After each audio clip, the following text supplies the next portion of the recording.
sebaik apapun kita tetap memang dinilai jahat oleh mereka. Welcome to podcastnya Super Youth buat kalian semuanya.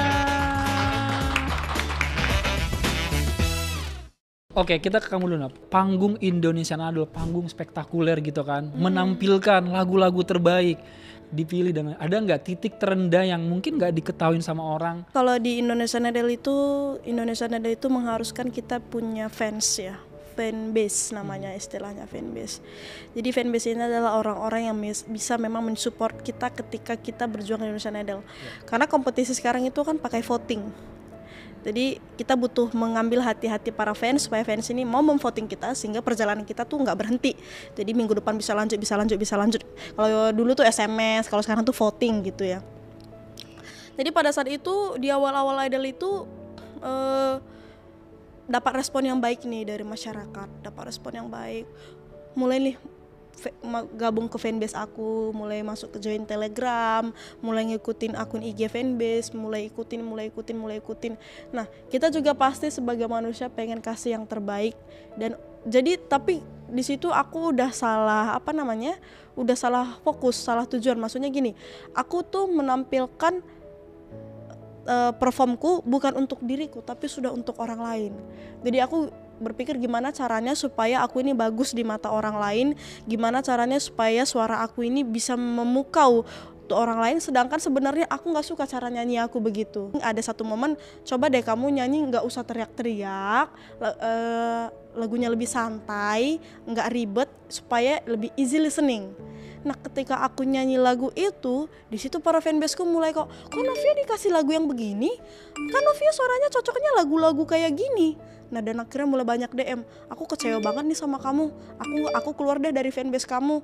Padahal aku udah berharap ekspektasi aku tuh kamu bisa nyanyi bau lagu tinggi, suara kamu gini-gini. Ini kamu penampilannya menurun banget. Aku izin keluar ya, maaf aku beralih fans ke yang lain. Kayak gitu. Sampai akhirnya tuh aku ketakutan. Loh, nanti kalau fans-fans aku ini pada pergi, aku harus gimana? Siapa yang support aku di Indonesian Idol? Siapa yang ngevoting kalau aku tereliminasi bagaimana?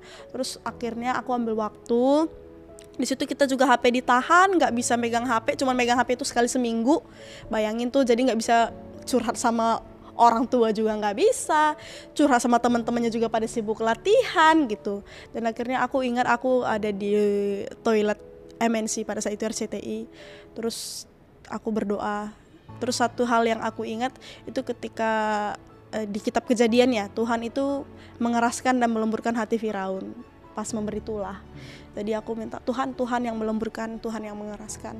Tolong lemburkan hati-hati para fans aku yang sudah mengatakan bahwa mereka ingin pergi dariku, bahwa mereka akan stop untuk mensupport aku. Tuhan lembutkan hatinya supaya mereka balik lagi padaku. Aku cuma berdoa pada saat itu dan ternyata Tuhan kasih lebih baik lagi sama aku. Tuhan kasih 2 kali lipat, fans itu tiba-tiba masuk ke fanbase aku lagi.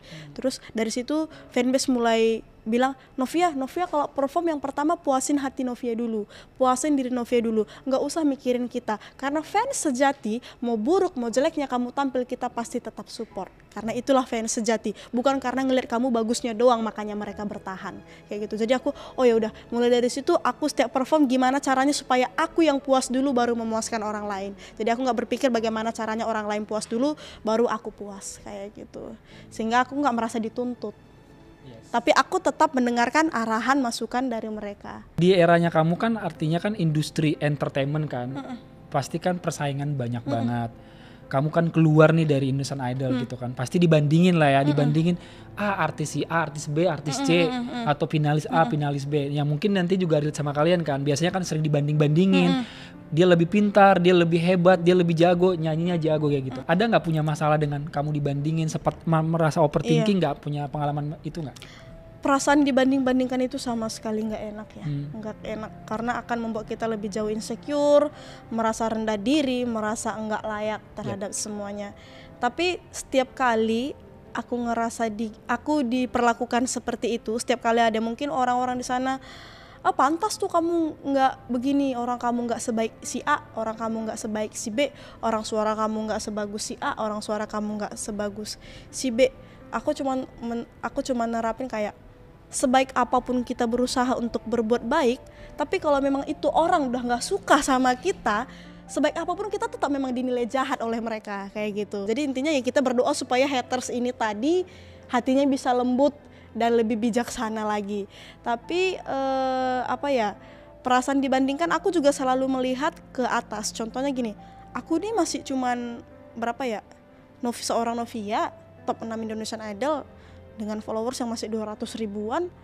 Aku langsung ngelihat tuh artis-artis yang udah followers 1 jutaan, yang dia dihujat habis-habisan tapi masih bisa senyum. Ya ampun, aku ini belum ada apa-apanya dengan masalah orang ini.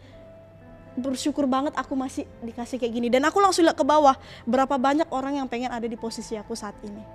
Berapa banyak orang bahkan rela, aku gak apa-apa kak dihujat, yang penting bisa kayak kakak. Bahkan ada kan orang yang seperti itu, saking pinginnya mungkin menjadi seorang public figure, menghalalkan segala cara bahkan rela dihujat supaya bisa jadi artis. Permasalahan ini masih belum ada apa-apanya. Tuhan Yesus yang udah melakukan kebaikan yang jelas-jelas di depan mata, udah melakukan hal baik, mujizat, tetap juga kan dihujat, tetap juga dibully. Yang baik aja masih dibully. Jadi cara satu-satunya kita yang tahu bagaimana diri kita, Tuhan yang tahu juga bagaimana hati kita. Kita berserah sama Tuhan. Selagi ada di lingkungan yang positif, pertahankan lingkungannya dan yakin sama diri sendiri. Tadi kan kamu cerita juga, sekarang ngebandingin. Roni dia mengeluarkan karya di YouTube dan dia trending dan viral kan. Salma, Nabila juaranya sama finalis Indonesian Idol juga kan, mereka ngeluarin karya. Dan banyak kadang mereka yang mengeluarkan karya. Pernah berpikiran sama seperti dia? Pernah sih, pasti pernah. Tapi lebih seperti kayak, kalau aku lebih tuntutan dari fans sih ya. Kapan nih Novia ngeluarin single, kapan nih, or something like that. Tapi aku selalu kayak, kalau contohnya yang lain udah mengeluarkan single, itu rezeki mereka. Yep. Itu rezeki mereka. Dan kita harus bangga juga dengan pencapaian mereka. Karena gini, aku yang tahu teman-teman aku bagaimana perjuangannya di Idol. Jadi ketika mereka udah ngeluarin single atau ngeluarin apa, aku bahagia mereka bisa ngeluarin single. Karena memang aku tahu seberapa keras mereka untuk bisa sampai ada di titik itu. Dan aku memang tipikal yang berusaha menjauhkan iri dan dengki dari hati aku nggak mau seperti itu. Aku nggak mau ambil pusing, semua udah ada bagiannya, semua udah ada jatahnya Tuhan kasih. Tapi tinggal caranya Tuhan nih gimana mau kita ke depannya gitu. Ya kalau gitu. Di entertainment yang kita kejar kan trending ya sekarang, ya, viral trending, ya. Wah hebat ya, dia trending 1 gitu kan, pencapaian terbesar, trending 1. Ada nggak pengalaman seorang Novia secara pribadi bersama Yesus, bersama Tuhan, ketika mungkin overthinking gak bisa dihandle, ekspektasi gak bisa dihandle, apapun semuanya? Itu sangat wajar, mengkhawatirkan masa depan. Wajar, itu sangat wajar. Dan pada akhirnya tuh aku pernah sharing sama satu temen aku. Mungkin Tuhan pakai dia untuk nyadarin aku. Dia bilang, kamu tahu gak kenapa Tuhan menciptakan manusia pada hari ke-7? Karena dia memang tujuan Tuhan itu pengen kita di bumi itu supaya kita menikmati dan kita bahagia. Terus kamu menjalani hari-hari kamu dengan seperti itu dan kamu gak bahagia. Itu sama aja, Tuhan itu pasti sedih. Karena tujuan Tuhan menciptakan kita di salah satu tujuan Tuhan menciptakan kita di dunia ini ya, kita menikmati semua 6 hari ciptaan dia itu loh. Harus bahagia loh. Prinsip aku seperti ini, kita boleh mengikut arus tapi jangan terbawa arus. Aku merasa aku tuh bukan manusia yang gagal karena aku masih bisa bahagia dengan apa yang aku lalui sekarang. Ya bahagia itu kan gak selalu diukur dengan pencapaian. Benar. Ya kan, kalau misalnya pencapaian kita anggaplah ya, kalau pelajar pencapaian tertinggi adalah nilai gitu kan, atau pencapaian adalah masuk perguruan tinggi negeri favorit kan. Tapi ketika itu gagal, ketika itu dipatahin sama Tuhan, seperti tadi Novia bilang, pasti ada tujuan Tuhan kan gitu. Secara pribadi Yesus bagi hidup kalian nih. Kayak Tuhan tuh semua peran kayaknya sih. Maksudnya kayak aku tuh orangnya sebenarnya malas cerita ke orang lain, dan aku biasa sering malam-malam tuh kayak cerita ke Tuhan kayak aduh capek banget hari ini gitu. Ya Tuhan selalu menyertai aku sih, walaupun gak secara langsung tapi kerasa gitu. Kalau menurut aku Yesus sebagai pribadi itu bisa mencakup semuanya sih. Selain sebagai Bapa, sebagai teman, tempat yang sangat nyaman. Dan ya kalau aku saat malam itu suka berbicara dengan Tuhan, dalam sebagai teman kayak suka curhat kayak sama teman kan, secara lebih enak. Kalau sebagai bapak kita suka menerima nasihat-nasihat dia secara langsung atau tidak langsung, dan melalui orang-orang yang Tuhan pakai di sekitar kita. Menurut aku sih gitu. Yesus itu teladan. Jadi seseorang yang patut dicontoh. Jadi contoh kecilnya tuh siapapun yang ada di dekat Tuhan Yesus itu tuh pasti merasakan sukacita, bahagia. Jadi aku mau nerapin contohnya ke hidup aku kayak sebisa mungkin orang yang berada di dekat aku itu berasa nyaman, merasa bahagia pas sama aku, nggak jadi batu sandungan juga buat mereka gitu, nggak jadi beban. Justru kalau contoh kemana, kita mau pergi kemana, ajak Novia yuk.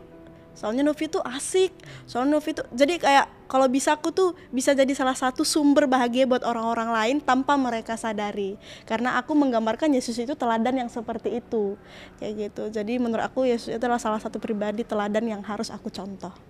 Tapi ada nggak mungkin ya pengalaman kamu bersama dia ketika mungkin orang lain gak bisa mengatasi, orang lain gak bisa menghibur, tapi ternyata ketika kamu datang sama dia, nangis di depan dia, rasanya lega kayak pernah. gitu? Aku dulu infeksi gendang telinga, pecah gendang telinganya. Aku berobat mahal banget itu, aku ingat sampai aduh mahal banget lah itu. Terus akhirnya kayak nggak sembuh-sembuh juga. Sampai aku tiap malam nangis karena itu sakit banget. Terus akhirnya pendetaku pada saat itu, Novia mau puasa nggak gitu? Puasa Daniel pada saat itu.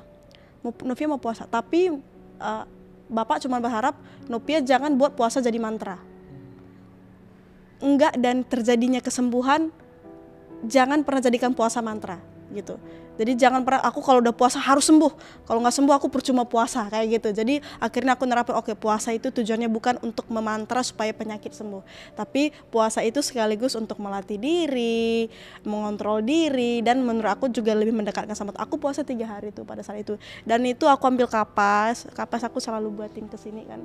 Terus itu ada dikasih nenekku obat, cuman cairan apa gitu, pokoknya dari tumbuh-tumbuhan aku tetesin ke kapas itu, terus aku buat kesini. Tuhan, aku pengen sembuh. Terus aku puasa 3 hari puasa, tiba-tiba nggak ada sakit apa-apa lagi.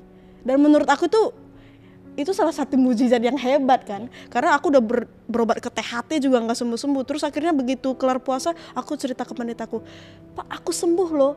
Percaya itu doanya kuasanya jauh lebih besar. Jadi tuh peran Tuhan itu penting banget. Aku bisa ngerasain baiknya Tuhan, kuasanya Tuhan dalam kehidupan aku, dan aku ingat itu kelas 2 SMA. Jadi siapapun kalian yang lagi mungkin punya masalah, lagi overthinking, lagi punya mikirin masa depan, aku gimana ya, kuliah di mana, jurusan apa, atau misalnya kira-kira masa depan aku seperti apa, kamu mau diskusi, kamu mau cerita, langsung aja hubungi nomor-nomor di bawah ini.